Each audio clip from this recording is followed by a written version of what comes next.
Good morning. Back in September, I was asked if I would do this little ditty, if you would. And of course, I said yes. It was a great honor to speak to all of you and tell you a little bit about my faith. So in October, I think it was, Zach and I sat down. It was a beautiful Indian summer day, so we were outside, and I gave him my speech, and he went over it. And he nodded his head and said, "Sounds like you." So I took that as okay.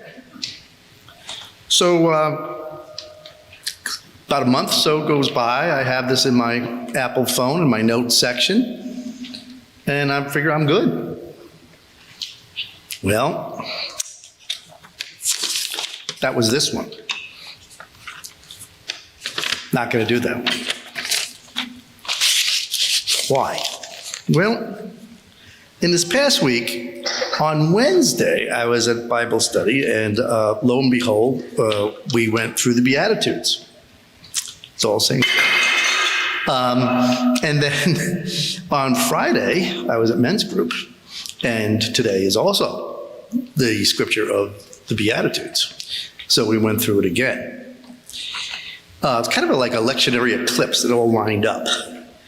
So I find that when God knocks, I don't always hear it the first time, so it takes a few times.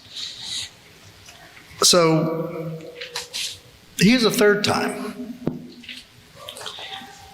But in the discussions over the past week, what bubbled up for me were my recent encounters at the local pharmacy and the local coffee vendors, names withheld so I don't get sued.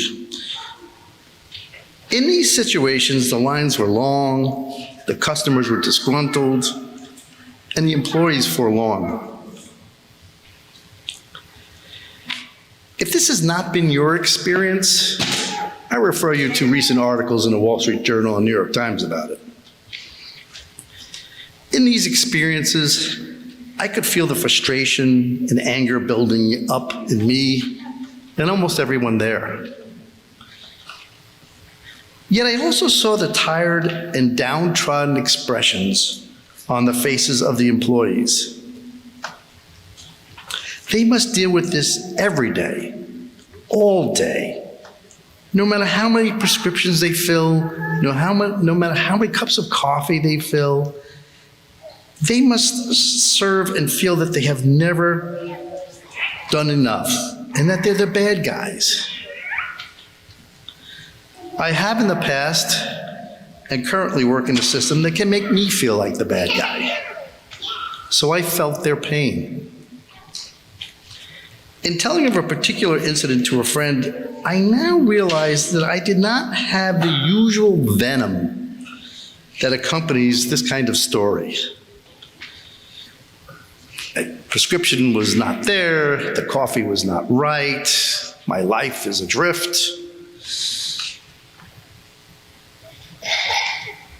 But what stuck with me was the feeling of compassion for the employees and the customers. In concert with all my other mechanisms for trying to deal with modern life, I'm going to try to add empathy and compassion to my prescription. Ask forgiveness for my trespasses as I ask for those who trespass against me. In this consecration season, let's ask ourselves if we are hearing God's knock. Are we offering to and receiving from our church all the gifts that are available? This may include participation in worship, mission, formation, and giving. What's going on here at St. James is the light. Not only for those we serve via the meal programs or Samaritan's Closet, but for all of us. In today's world fraught with war, disaster, calamity, I need to be reminded that the Beatitudes are more important than ever in my life. Blessed are the poor in spirit, for theirs is the kingdom of heaven. I saw the poor in spirit, and when I was poor in spirit, maybe, just maybe, in that moment of empathy and compassion, I had a glimpse into the kingdom of heaven. Thank you, and God bless.